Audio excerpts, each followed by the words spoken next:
Congress government వచ్చిన తర్వాత model స్కూళ్ళల్లో అడ్మిషన్లు మొత్తం డమాల్ అంటున్నాయట. ఇప్పుడు అంతకుముందు బీఆర్ఎస్ ప్రభుత్వం ఉన్నప్పుడు మోడల్ స్కూళ్ళు అసలు సీట్లు దొరకాలంటే ఇప్పుడు ప్రైవేట్ స్కూళ్ళల్లో కదా, ప్రైవేటు స్కూళ్ళు కాలేజీలల్లో ఎట్లా ఒకవేళ ఒక కాలేజ్ క్యాంపస్లో సీట్లు కావాలంటే పైరవీ చేసేటోళ్ళు అట్లా ఉంటుండే మోడల్ స్కూళ్ళల్లో చదువుకోవడం కోసం, అట్లనే గురుకులాలలో కూడా చదువుకోవడం కోసం పిల్లలు. 10 ఏళ్ళు బీఆర్ఎస్ గవర్నమెంటు అంత అదిగా ఆ మోడల్ స్కూళ్ళని తీర్చిదిద్దింది, గురుకులాలు కూడా ఆ మాటకొస్తే. కానీ ఇప్పుడు కాంగ్రెస్ ప్రభుత్వం వచ్చిన తర్వాత మోడల్ స్కూళ్ళల్లో అడ్మిషన్లే కరువైనాయట. అసలు ఎంత దారుణంగా అంటే దాదాపు 1,00,000 చిల్లర సీట్లు ఖాళీగా ఉన్నాయి అడ్మిషన్లు లేక. అంటే పిల్లలు జాయిన్ అయితే లేరు, మొత్తం డమాల్ అన్నాయి మోడల్ స్కూళ్ళు. ఇవాళ చాలా పేపర్లు రిపోర్ట్ చేసినాయి, నమస్తే తెలంగాణ లాంటి పేపర్లు రిపోర్ట్ చేసినాయి, తర్వాత ఇంగ్లీష్ పత్రికలు కూడా చేసినాయి. ఒక్కసారి అది నేను మీకు చూపించిన తర్వాత ఎందుకు ఇట్లా జరుగుతున్నాయి అనేది ఒక్కసారి డిస్కస్ చేద్దాం మనం.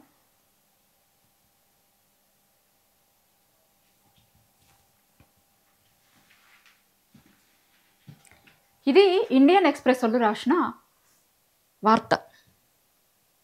మోడల్ స్కూళ్ళల్లో చాలా దారుణంగా వేకెన్సీలు ఉన్నాయి అని.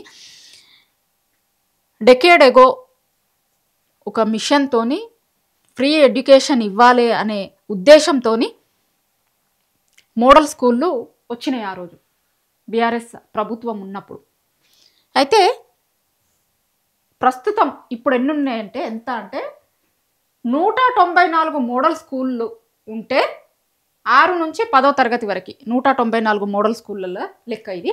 6 నుంచి 10వ తరగతి వరకు సెకండరీ స్కూల్ కోసం ఉండేటోళ్ళు ఉంటారు కదా, వాళ్ళు 1.59 lakh సీట్లకి అవైలబుల్గా ఎన్ని ఉన్నాయి, 1.1 lakh స్టూడెంట్స్ ఎన్రోల్ చేసుకున్నారు. ఇంకెన్ని ఖాళీలు ఉన్నాయి, దగ్గర దగ్గర 1.3 lakh అడ్మిషన్లు కావాల్సి ఉంది. అంటే అన్ని ఖాళీలు ఉన్నాయి, ఎవరు అడ్మిషన్లకి అప్లై చేసుకుంటలేరు.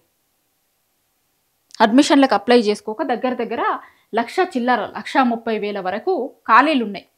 ఈ పోయిన సంవత్సరం కూడా ఇట్లనే ఖాళీలు ఉండే, చాలా ఖాళీలు ఈ కాంగ్రెస్ ప్రభుత్వం వచ్చినప్పటి నుంచి కూడా మోడల్ స్కూళ్ళల్లో ఖాళీలు ఉంటున్నాయి. ఓన్లీ మోడల్ స్కూళ్ళకి సంబంధించింది ఈ వార్త, కానీ దీంతో పాటు ఖచ్చితంగా ఇంకో దాని గురించి కూడా డిస్కస్ చేయాలి మనం. ఏంటి అంటే అది గురుకులాలు.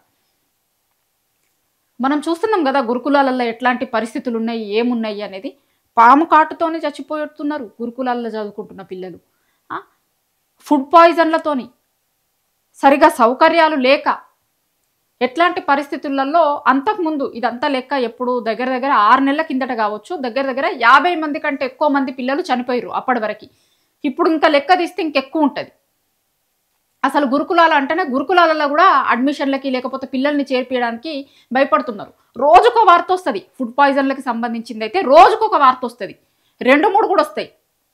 అంతకుముందు మనం చాలా ఒక పెద్ద మేజర్ వార్త చూసినాం మనం. ఫుడ్ పాయిజన్ అయితే తీసుకుపోవడానికి అంబులెన్స్ కూడా టైంకి రాకపోతే ఎక్కడికక్కడ పిల్లల్ని ఎట్లా తీసుకొని పోయిర్రు, బైక్ల మీద లేకపోతే అక్కడ ఉన్న వెహికల్లల్లో తీసుకొని పోయిర్రు, చూసినాం కదా ఫుడ్ పాయిజన్లు అయిన పిల్లల్ని. అట్లా కనీస సౌకర్యాలు లేక ఇప్పుడు మోడల్ స్కూల్ కావచ్చు, గురుకులాలు కావచ్చు పెట్టిన ఉద్దేశం ఏంటి అంటే అందరికీ ఒక ఉన్నతమైనటువంటి విద్యని, క్వాలిటీ ఎడ్యుకేషన్ని అందించాలి అనే ఉద్దేశంతో పెట్టినవి ఇవన్నీ కూడా. కానీ ఇప్పుడు క్వాలిటీ ఎడ్యుకేషన్ అందకపోగా వాళ్లకు క్వాలిటీ ఫుడ్ కూడా దొరకలేదు. అందుకోసం చాలామంది డ్రాప్అవుట్స్ అవుతున్నారు, అసలు పోతలేరు.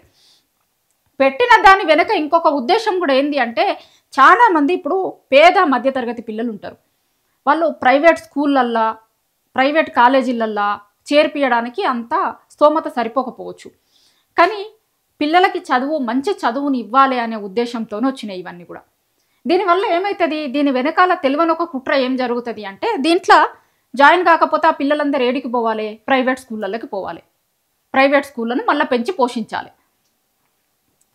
దీని వెనకాల అట్లాంటిది కూడా ఉంటుంది. ఇప్పుడు అడ్మిషన్లు అయితే లేవు అని అంటే ఆ పిల్లలందరూ ఏడికి పోయినట్టు ప్రైవేట్ స్కూళ్ళ దిక్కో ఇంకొక దిక్కో పోతారు.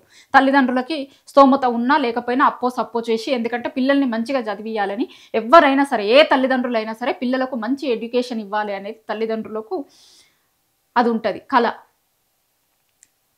కాబట్టి ఏమైనా చేసి సప్పో చేసి ఇప్పుడు ఈ స్కూళ్ళల్లో సౌకర్యాలు లేకపోతే పిల్లగాడు మంచిగా ఉంటాడో లేదో తెలియదు, ఇబ్బందులు అవుతున్నాయి అనే దాంతో మళ్ళీ ఒకసారి ప్రైవేట్కి పడుతున్నారు. ప్రైవేట్ బాట పట్టించి కుట్ర జరుగుతున్నాయి దీని వెనకాల.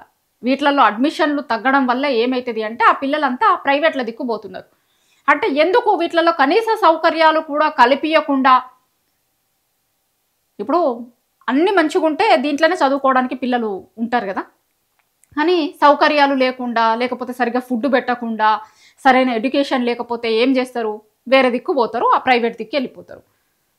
ఇక్కడ ఇవన్నీ ఎందుకు అందిస్తలేరు? మరి వీళ్ళందరినీ కూడా ప్రైవేట్కి పంపించే ఏమైనా ప్రయత్నాలు జరుగుతున్నాయా అనే అనుమానాలు ఖచ్చితంగా తెలంగాణ సమాజంకి వస్తాయి. ఇప్పటి వరకైతే ఇప్పుడు మోడల్ స్కూళ్ళ సంగతికి వస్తే, మోడల్ స్కూళ్ళకి సంబంధించింది ఇది రిపోర్ట్ చేసిరు. దగ్గర దగ్గర 194 మోడల్ స్కూళ్ళల్లో 1,00,000 చిల్లర అడ్మిషన్లు కాలేదు. ఒక్క మాటలో చెప్పాలంటే మొత్తం మోడల్ స్కూళ్ళన్నీ కూడా ఢమాల్ అంటున్నాయి ఈ రిపోర్ట్తోని. ఇది బయటకు వచ్చిన రిపోర్ట్తోని. దాన్నే ఇవాళ చాలా పత్రికలు రిపోర్ట్ చేసినాయి. మోడల్ స్కూళ్ళల్లో ఢమాల్ అంటున్నాయి అడ్మిషన్లన్నీ కూడా.